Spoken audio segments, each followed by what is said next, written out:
if you find yourself in the fire station thinking that every single person's a turd, this guy's an a-hole, and this guy's whatever, and this guy, and like nobody has the work ethic like me and whatever, and I'm the greatest thing since sliced bread, maybe everybody doesn't have the problem. Maybe you're the one that's difficult to get along with. Maybe you're the one who has unrealistic expectations and things like that. Firefighter Fenton, how are you, man? Thanks for coming on the channel. Good, man. Thanks for having me. Absolutely. So you are primarily known as one of the funniest guys out there in public safety, and with your big mustache. And before we even got on, so just so everybody knows, I always thought that mustache was real. It threw me off when we first got on here. Thought I was talking to the wrong guy. But tell me how you got started with that. You've been doing this for a while. What made you get into this? How'd you get started? And yeah, I'll let you go from there. Yeah. So, I've been a firefighter for almost 18 years. And about 10 years ago, I had a crew. I had a captain. He had a big mustache. Guy was from New Jersey. And he didn't have a thick Jersey accent, but whenever he would, get on us for whatever, screwing around or whatever, we always said his dad voice would come out, but it turned real thick accent. I know my accent with my Firefighter Fenton character is not necessarily a Jersey accent, but it was inspired by that captain. But yeah, I've always loved comedy. I've always loved music, and just kind of been the creative type, growing up and things like that. And my department did banquets, and those banquet events can get pretty sterile. And so I decided one time they were with our charity board. It's a charity banquet, and with our charity board, they said like, "Man, we need to switch it up." And I was like, "Well, I could do something funny." And they were like, "All right." I said, "Maybe I can make a video." And so I made the first music video I made was it was a parody video.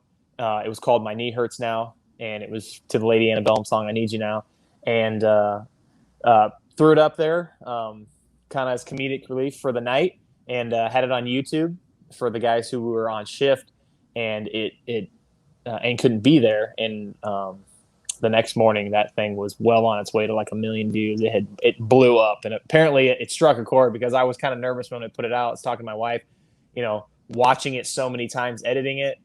I was like, I don't think this is funny. I'm kind of nervous. I feel like this is dumb. And she's like, I think it's funny. And I'm like, I don't know. And then when they played it people like erupted in laughter. And so I was like, okay, I guess this was funny. So it was pretty cool.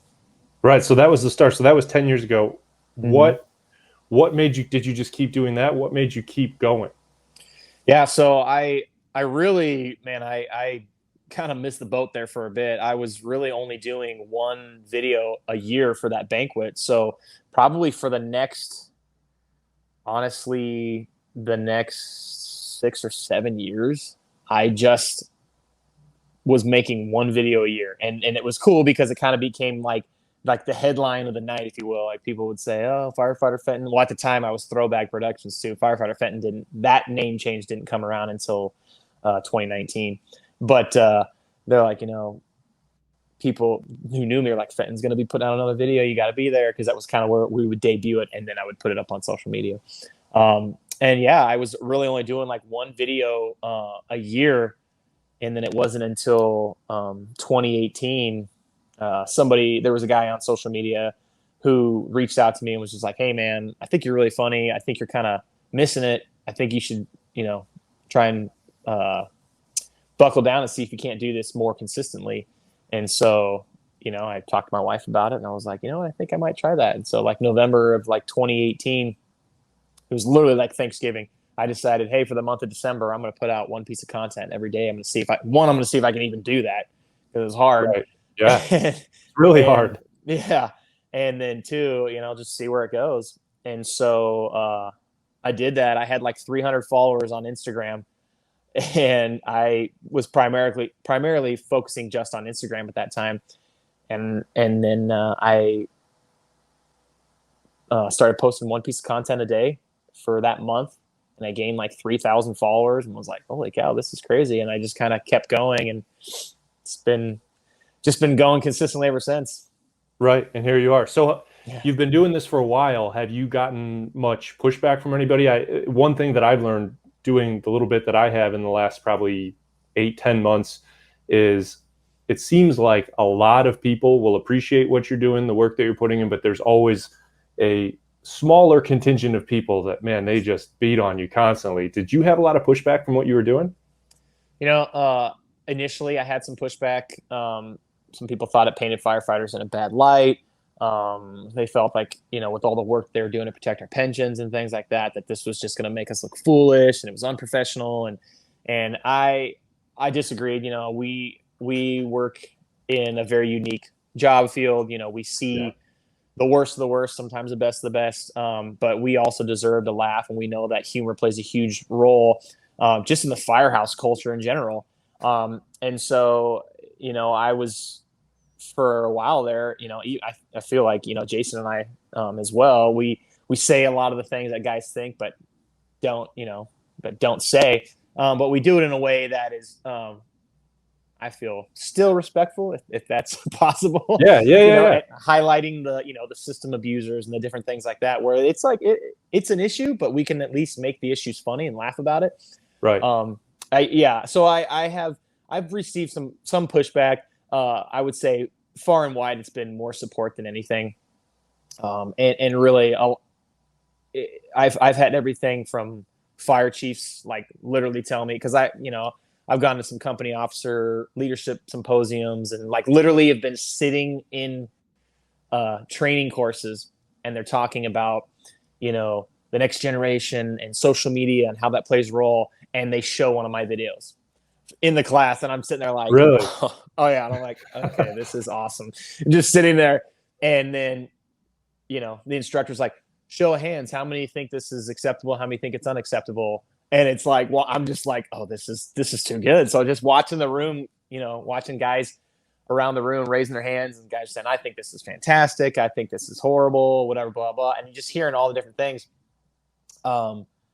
And then raising my hand and being like, well, I can tell you how, as the person who made this video, and people look at you like, oh my gosh, you're that guy. I'm like, yeah. I can tell you how my chief handled it and how it went, and how social media is a powerful tool. It can be great. It can also be bad, but if you use it the right way, it can be fantastic. So I would say more often than not, it's support, but I do get some pushback and some naysayers, but yeah.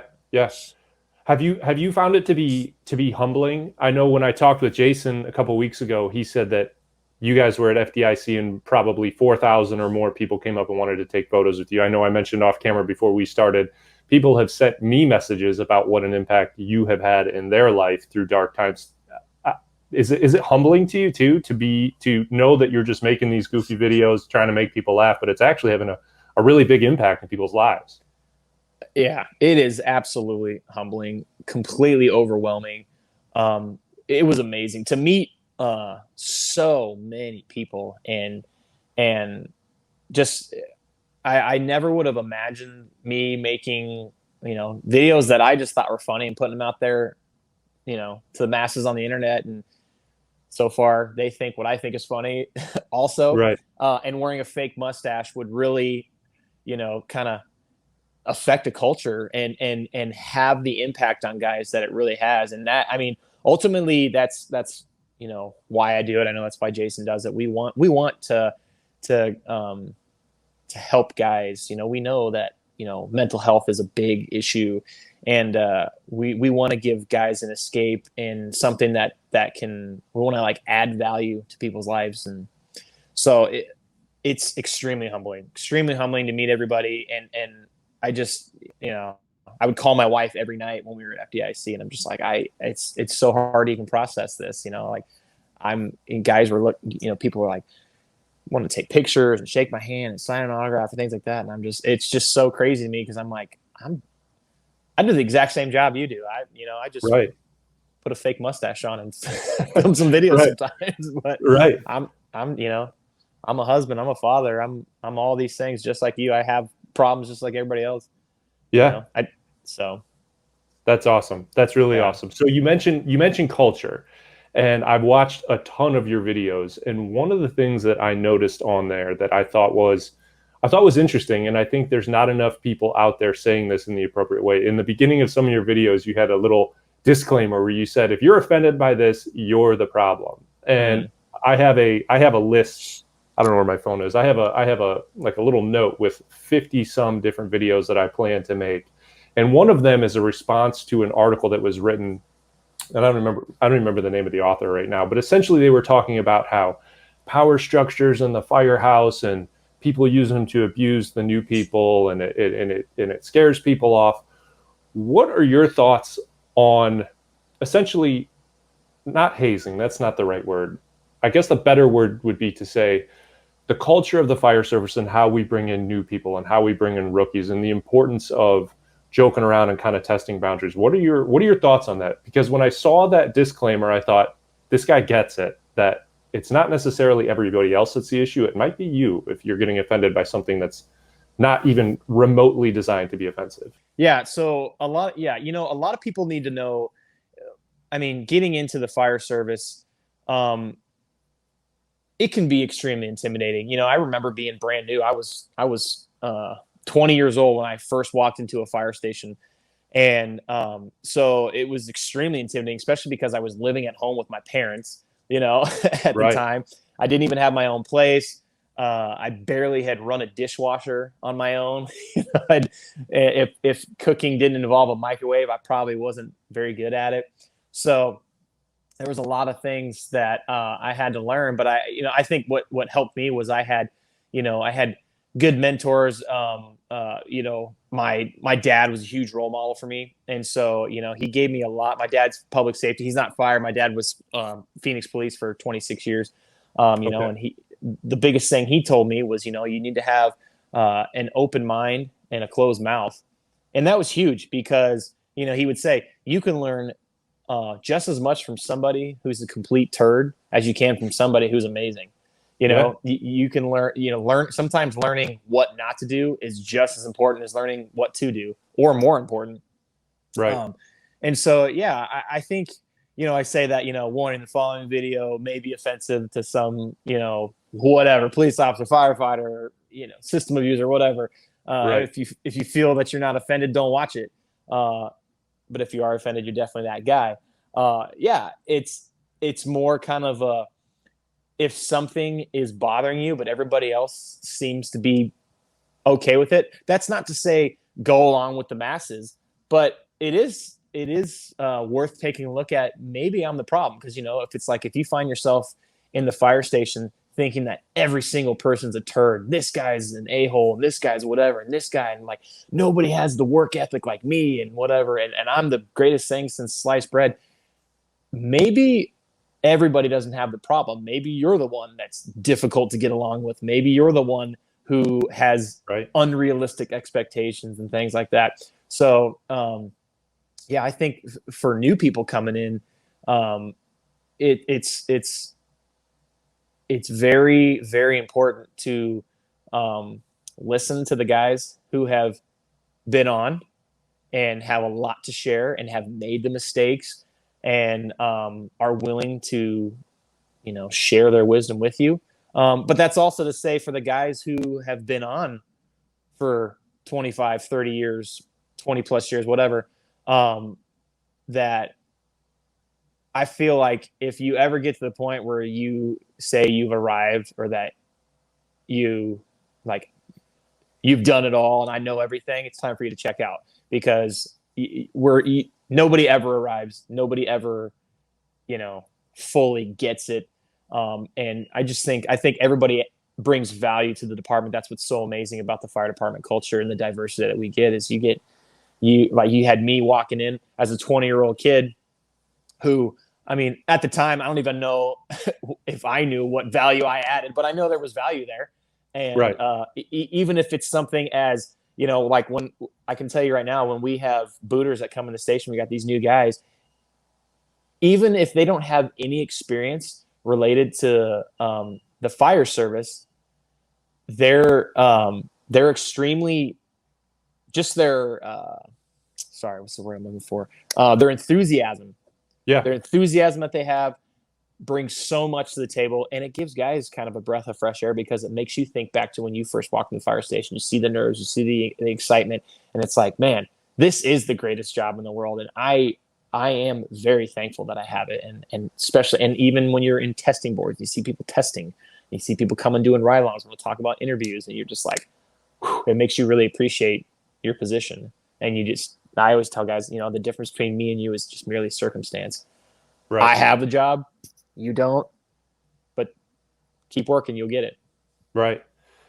Do you think the culture overall of the fire service is improving or falling back? I ask that because you hear a lot of the old timers, the old salty guys, whatever, right? It's always, well, back in my day, it was this, or back in my day, it was that. And I get a lot of comments from people that are current firefighters, and I don't know necessarily, right? They're just names on a screen. Right. I don't know how long they've been in, but I get that all the time of the new guys suck, the new guys this, the new guys that. Do you think, because you mentioned when a bunch of new guys come in, it's like a breath of fresh air with the enthusiasm and the excitement and the willingness and wanting to learn more. Do you think that's improving the fire? Do you think on the whole, are we on the upswing or are we kind of on the downswing?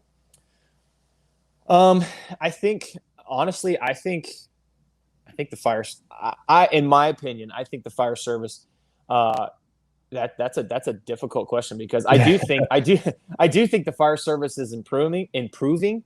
I think I'm not a political guy, but I do have my opinions, and I typically just keep them as that. But I think society as kind of a whole, I don't necessarily know that it's improving, which is going to have some bleed over and trickle over. Right. But I think I think the fire service, there are some things that we have done, some traditions, some things that we've done. Guys will say, well, this is the way we've always done it. Just because it's the way we've always done it doesn't mean it was right, and doesn't mean it was ever right, and doesn't mean that it can't change or improve, because there are some things that have gone away that it's a good thing that it's gone away. It's a great thing. There's guys that, we all run into them that are, women shouldn't be on the fire truck and this and that. That's a bunch of crap. My sister's a firefighter. She works for a local department as well. We have fantastic women firefighters on my department. They could run circles around a lot of guys. And, a lot of the guys who say the things like that, haven't seen their shoes and haven't been able to tie their shoes in years, because they got the big blows and they're overweight. But, and that's, I'm not trying to trash people, but what I'm saying is I honestly, I do think that the fire service is on an upswing. I think society, being so offendable, being so woke, if you will, is kind of making society in general and the culture in the world more on the downslide. Which unfortunately, if you work for a city, you're going to have that effect, that negative effect on your department, because, we all know, funding and where the money comes from and all that kind of stuff. So it's going to affect, your culture and your fire stations. And, unfortunately, it's like we tell people when they're trying to get hired, you got to play the game. And so, you got to play the game. But I think far and wide, I do think the fire service is improving with training, things we're learning, the mental health aspect, that being able to recognize that we're not superhumans, we're human beings that put on, a shirt and go to work, and we do, an extraordinary job, and we experience extraordinary circumstances that are both good and bad, and that they affect us, and so I think that with that recognition, that kind of getting rid of that stigma of suck it up, deal with it, getting rid of that, and it being okay to say hey, I'm not all right. That call really affected me. I have 4 kids, and if I run a call, I have 4 kids between the ages of 7 and 2. If I run a call on a 7 to 2-year-old, it's going to affect me different than the 20-year-old kid who doesn't have kids, or the 45-year-old guy who's got, adult, 15-year-old kids or whatever, or the 50-year-old guy who's got adult children. It affects us differently. So I think, in that aspect, I think the fire service is proving. Sorry, I know I kind of talked. all No, over the no, place. no. That's good. And so you mentioned something that I think was important as you talked about society as a whole losing essentially their sense of humor. I don't know if you're a podcast guy or if you're or a stand up guy, Yeah. like a stand up Both. comedy guy. Oh, are you? Okay, Yeah. so I love Theo Vaughn. I don't know if you know who Theo Vaughn is or if you ever listen to him. The guy kills me. He makes me laugh so hard. But I actually listened to a podcast with him yesterday, and they were just talking about this, about how society is getting to the point where comics have to be careful. And that's the whole point of comedy, is kind of pushing the envelope, pushing the edge. Obviously, and it goes without saying that I would never endorse somebody saying something racist or anything. That's Right, not absolutely. the case. Yeah. But do you find yourself, because that's kind of what you do on the side, is you make funny videos. Do you find yourself leaving certain things out because, ooh, this might cross the line with some person that'll call the city or do whatever? Does it infringe essentially on what you're doing? I would say slightly. I kind of come from the aspect, like, if it offends somebody, probably you're going to offend them no matter what you did, or Right. sometimes they just need to be offended, and it's like trying to explain to people, like, you know what happens when you get offended? Nothing. You're just offended, Just move on. You move on. Nothing happened. That's like a huge thing I try to teach my kids. Like, look, if you don't like something, you're not going to like everything. Not everybody's going to like you. It is what it is. Move on. You don't need to change. You don't need to change a situation. You just need to be able to just move on in spite of whether you like it or not. Teaching my kids how to be offended is I think that's a lesson that all kids need to learn. Is, if you get offended, it's going to happen eventually. It's going to happen, exactly. And I'm not going to fight I'm not going to handle it for you as your dad. Right. You have to figure that out. But I will say there are some things that I don't even necessarily know that I worry about offending people, but like I always try to stay out of politics because, like I said, my channel is a place for people to laugh. And, sometimes people will say, oh, your silence on this speaks volumes, blah, blah. And I'm just like, look, just because I'm silent doesn't mean I don't have an opinion. I also respect my followers and I respect my platform, and know that people didn't follow me because they want to hear what I have to say about the president or whatever is going on in the world. They didn't follow me for that. They followed me because I made them laugh and I made funny videos, and that's what they expect. And that's what I want to do. And so I respect my platform. I respect my followers. And so I'm not going to come in here and start, just because, now I've amassed this larger following on multiple platforms, that now all of a sudden my opinion holds more value or weight or whatever than somebody else. So, but yeah, it has affected, I would say slightly affected. Okay. There are some things that I just am like, I'm not touching that. I get sent videos all the time. And more often than not, I'm like, I'm not going to touch that one. Steer clear. A steer clear. Too hot. And I think not only that, I think, just having some class is a big part of it, because I'll get sent videos where it's like, okay, this is just, a crap show, but somebody got hurt or somebody died. And I'm like, I'm not touching that. Even though I know I could make something funny about whatever the specific error that's going on in the video, I'm not touching it, because I have respect for that. I made a video about National Donut Day, and it was like me sitting there and I'm like, I'm gonna get a Boston cream, and I'm like, what is all this traffic? And then here comes all these cop cars, and they're like, woo, woo, woo, woo. And I'm like, I guess I'm not getting donuts.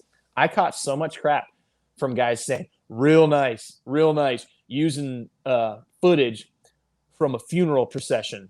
And I'm like, okay, first off, I specifically searched for footage that was not, because I know most of the time when you see multiple cop cars with their license sirens on, it's usually a funeral. I was like, no, this was actually Shop with a Cop, a Christmas thing in Albuquerque, the footage that I used. So I'm like, I'm respectful. I have class. I'm not just trying to make a joke at anybody's expense for anybody's expense. And I always tell people too, they're like, oh yeah, you need to be careful. People who live in glass houses shouldn't throw stones. I was like, hey, there's two videos that I've made parodies about that are my department. So, Right, right, so right. I've made fun of myself. I've made fun of everybody. Yeah. They're jokes. Right, right. Yeah, like you said earlier, if you're offended, move on. Watch a Yeah, different channel. exactly. No, that's cool. I appreciate that because it seems like it's overwhelming. It seems like everywhere you go, there's that kind of stuff, whether it be political talk, religious talk, social, issues, cultural issues going on, and it sometimes people just want to watch something and get away from it, and it's such a bummer when you go to watch something to get away from it, and then all of a sudden it jumps right back, and you're like, oh my god, I thought I was going to escape from this. So no, I appreciate that you do that. One of the things you've brought up a few times is you said you have 4 kids. Right. So you are obviously a family guy, and a lot of the questions that I get are related to having a family and working in the fire service, or maybe larger than the fire service, just public safety in general. How do you balance the demands? Are you guys 24/48? What do you guys do? We are 48.96. Okay, so you're gone for 48 hours at a time, and then obviously you're home for 4.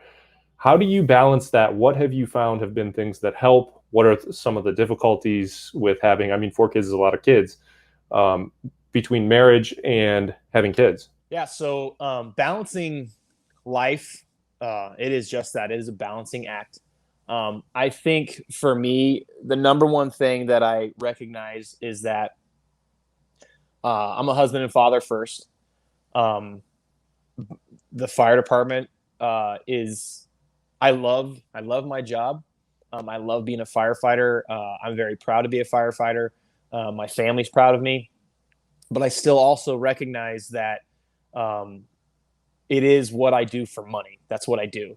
That's my career. Right. That's how I take care of my family. That's how I provide for my family, a roof over their head, food in their stomachs, all that stuff. So I think keeping those priorities aligned is the first step. Is knowing that I'm not a firefighter who happens to be a husband, a son, a brother, a friend, whatever. I'm all those other things who I also happen to be a firefighter, and I also happen to do social media.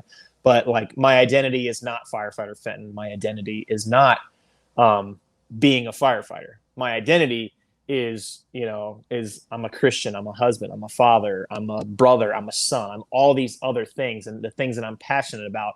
And then I have this other side of my life, which is a very large portion of my life, is the fire service, and then doing the social media. So it's definitely a balancing act. My wife and I have been married almost 11 years, and I think we're really good at communicating. We have a lot of open communication. So you know overtime comes around, the extra money's nice, but I also have the mindset of money's a necessary evil, but it doesn't run my world. Right. And so if I get called for overtime, I don't just take it. The first thing I do is I call my wife. Hey, overtime, should I work it? And she'll say yes or no, and I'm cool with that. I don't Right. I don't pressure and say like, oh geez, that's a lot of money or whatever. Money's gonna come, money's gonna go. I think I also do wildland firefighting, and so with my department, it's a structural department, but we have a wildland team within the department as well, in our special ops division, and we get you get 14-day, 21-day assignments. And so they're not mandatory. You don't have to go on every single one. But they'll call and say, hey, we've got this assignment, and we plan. I use a lot of the things that I've learned in the fire service throughout my life in general. Like we say a lot, failure to plan is planning to fail. So we Right. plan a lot. Coming into the wildland season, I say, hey, are you cool if I go out on a deployment? It's never convenient to leave for 14 days, 21 days. Yeah. But if we have that, communication ahead of time and talk with each other, and we're on the same page, which is huge, just being on the same page, then I know when that phone call comes, I call her and say, hey, I'm getting deployed to California or Washington or Oregon or in the state, wherever. Right. And she's like, okay. And, and we, I'll do 1 or 2 deployments, and that's kind of what we've agreed on as that's our limit. There's a lot of guys on the team, and we can spread the wealth, so I don't need to go all the time and kill my family. And if it ever got to the point where I felt like my family was suffering from that, you know, whether it's the kids are missing time with dad or my wife's missing time with her husband, I'm okay with saying that needs to go. Same thing with this. If the Firefighter Fenton thing ever became something that started to negatively impact my family, I got to cut out the things that, you know, that are not as important. That's awesome to hear you say that, because I think a lot of people, and obviously this goes for more than just the fire service, overlook that. That's one thing that I realized. I have a son who's 16 months old at the time of making this, and like you said, overtime comes up all the time. I almost universally turn it down now, and I didn't used to do that, but it's just not worth it to go do whatever at the station to get paid a little bit more rather than spend time with your wife and your son, or in your case, 4 kids or whoever. Especially when they're little. I mean, and this is, you know, I never, growing up, I was always kind of on the fence about having kids, but now that I have a son, it is without a doubt the greatest thing in the world. And I don't think there's enough people that understand that or really take that seriously, that it's just not worth the amount. And I'm not knocking people that do choose to, hey, this is what I want to do. I want to work here. I want to be here, you know, 7 days a week. This is all I want to do, 24 hours a day. That's cool. You know, whatever works for you. But if you're one of those people that says, you know, I'd rather stay home with my family, I'd rather do these other things because this is really important, that's cool too. Right. And there's a lot to be said for that, because at the end of the day, that's what, like you said, firefighting is what you do for a career. That's how you get a paycheck. Right. But raising your family is so important, and being able to spend time with them. And so no, that's awesome that you say that. And you mentioned you're a wildland firefighter, and I have a lot of people that are very interested in wildland firefighting. Where I am in the Northeast Ohio area, that is the most foreign thing in the world. We don't have anything like that around here, at least not that I'm aware of. So I have a lot of questions about wildland firefighting. First off, how do you get into it? You said you work for a structural department. It's kind of a special operations thing. How do you even get into wildland firefighting? So if I'm a 21-year-old kid, just finished college, or maybe I'm in college, I want to do this for the summer, what's the first thing I should do if I decide that I want to try that? Yeah. So for me, how I got into it is a little bit different than how, you know, like I said, there's a lot of federal positions. Okay. So, you know, you got the U.S. Forest Service, you got Bureau of Land Management. There's those entities that you can get into for wildland. There's also state, depending on your state, like in Arizona, we have Arizona Department of Forestry and Fire Management, or it might be Department of Fire and Forestry Management. I don't know. It's one of those two. So we have state, we have state, and then we have the feds, the Forest Service, Bureau of Land Management. And then we also have there's so many opportunities for guys who are wildland firefighters, especially if you're already in it and you're an engine boss, so many opportunities to join with like a private company. A lot of places, a lot of people have government contracts and they get sent out on these different things. But if you're trying to get into it, I would say looking into the U.S. Forest Service, Bureau of Land Management, seeing if your state has that, getting the classes is the first thing you got to do. You need your S130, 190, your L180. These certifications are basically the wildland certification. Then you take what's called a PAC test. So you take these classes, and they teach you everything, all the basics of wildland firefighting, from basically weather and the different fuel types and how fire behave.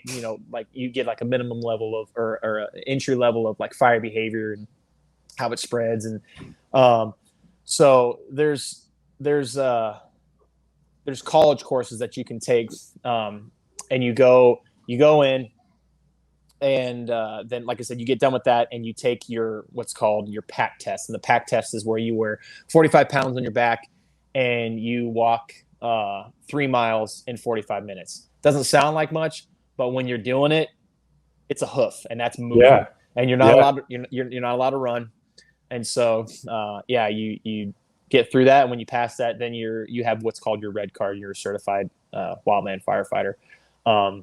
And having that red card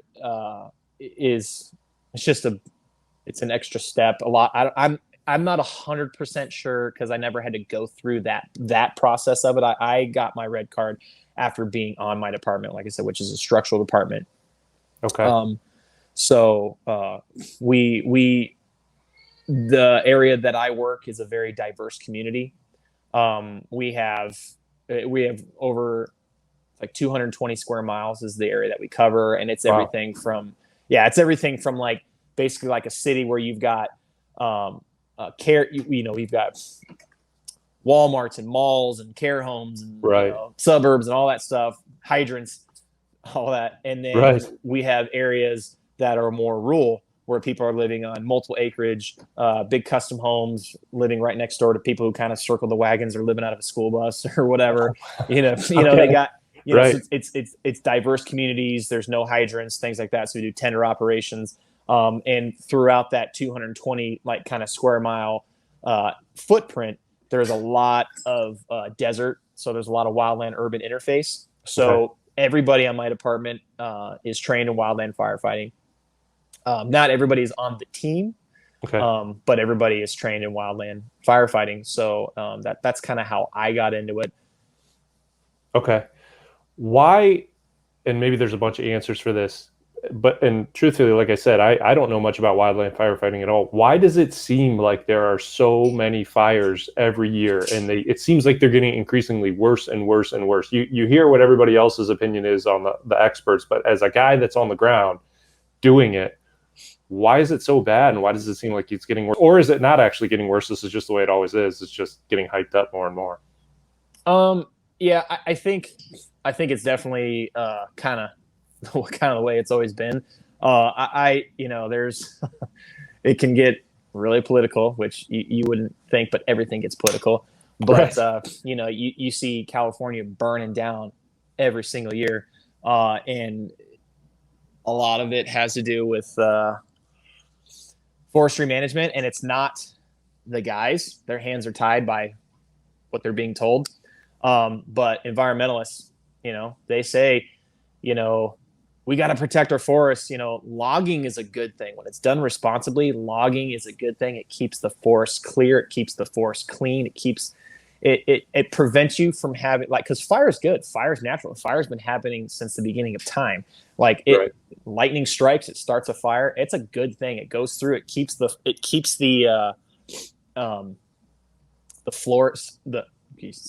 forest floor clear, and allows those new seeds to fall and germinate and cause new growth. And so it's good for fire to come into these areas. But when you have environmentalists that say we need to save every plant and everything and all this stuff, when you do get a fire in those areas and you've got all that underbrush and the duff and all the tree fall and everything, when a fire comes through there, it doesn't just clean up that area. It burns with such intensity that it gets up into the crowns or the tops of the trees. And that's when it starts destroying forests, where, you have trees that are, hundreds of years old, and a fire rips through there and it basically just nukes them. And we call it moonscaping, where it burns through with such intensity that it just burns everything. And it literally looks like the surface of the moon.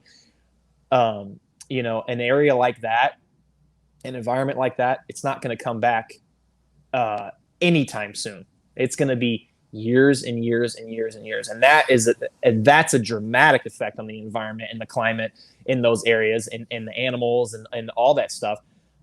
Where, like, I would say in Arizona, we get a lot of fires, but we are also allowed to manage the forest well, and they do a fantastic job. So that's not to say you won't occasionally get a fire. I mean, stuff happens, and fire behavior can be extreme. We can have different weather trends. The things that affect the spread of wildfire is weather, fuel, and topography. So sometimes when those things line up, it's just going to scorch an area. It's just going to happen. Doesn't matter how well it is. When you have these forests thin, like appropriately, the fire is able to move through in a much more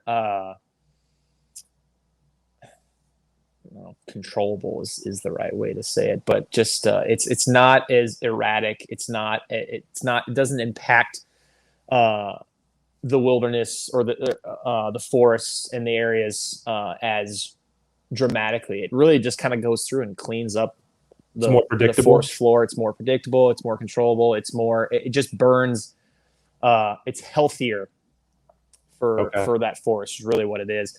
And so you can have a fire come through and it cleans up the area and you still have a beautiful forest. Yeah, it's all black in the ground, but all that underground, the grasses and things like that stuff grows back real quick and it comes back healthier because all the nutrients are now that soil is rich with nutrients and things like that. But when you have fires in places that are mismanaged, and like I said, I don't want anybody who is they call them forestry technicians, they're firefighters, or anybody who does forest management to take any offense to that, because I understand that it's not them that makes those decisions. Their hands are tied by politicians and lobbyists and you name it.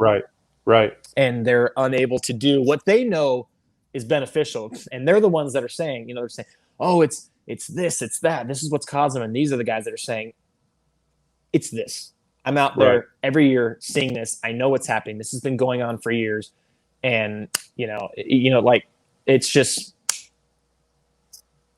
unfortunate. So, yeah. No, that's too bad. That's really too bad. But, well, that's cool. I appreciate you sharing that a little bit about how you got into it and why that's such a problem. And would you say that for somebody that's looking to get into the fire service, again, like I said, in my area, that's not really a thing. There's no real wildfires here, but out west, is that a good first step for a lot of people if they're interested in getting on even into a structural department at some point, getting into it? I wouldn't say it necessarily is going to like increase your chances of like, or it's going to be something that's going to make you more. I mean, it would make you more marketable, but I wouldn't say it's necessarily going to give you a leg up on the competition, if you will. They are very different worlds. We are both firefighters, but it is very different worlds. Coming to my department, I think it's department specific where we do a lot of wildland firefighting. And so if somebody comes in and they have that on their resume, that's going to be something that it's going to make them stand out from somebody else. Okay.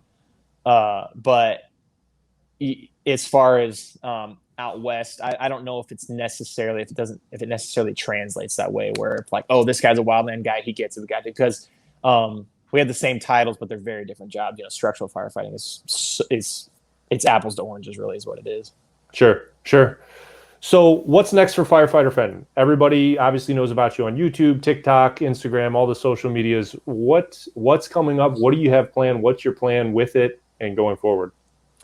Yeah, I'm continuing to make more videos. I have a lot. I haven't made music videos in a while, and I've probably got 10 or 12 songs like written. I have like 2 or 3 already recorded. I just need to film. It's difficult as I've had more kids. We're done. 4 is enough. But as we had the 4 kids, time becomes harder to be able to make those content because there's the production value and the time that goes into it is much higher than some of the shorter clips that I do. And also I had a videographer, a good friend of mine, and he moved to New Hampshire. So, okay. Well, there goes that. Finding it, I do have other buddies, but it's just making schedules work and things like that. So, going to continue to make videos. I work with Fire Department Coffee as well. Oh, so, yeah. Hey, come here. Sorry, my little dude's jumping in. Come here. No, that's cool. How's it going, buddy? You say hi. Hi, pal. So this is my 2-year-old. This is Beckham. He's crazy. Hey, Beckham. Say hi. I know. All right, go see mama. Okay. I love you. Go see mama. Sorry. No, you're good. Taking care of kids is in the future. Yeah. It's always happening. Bye-bye. And and so,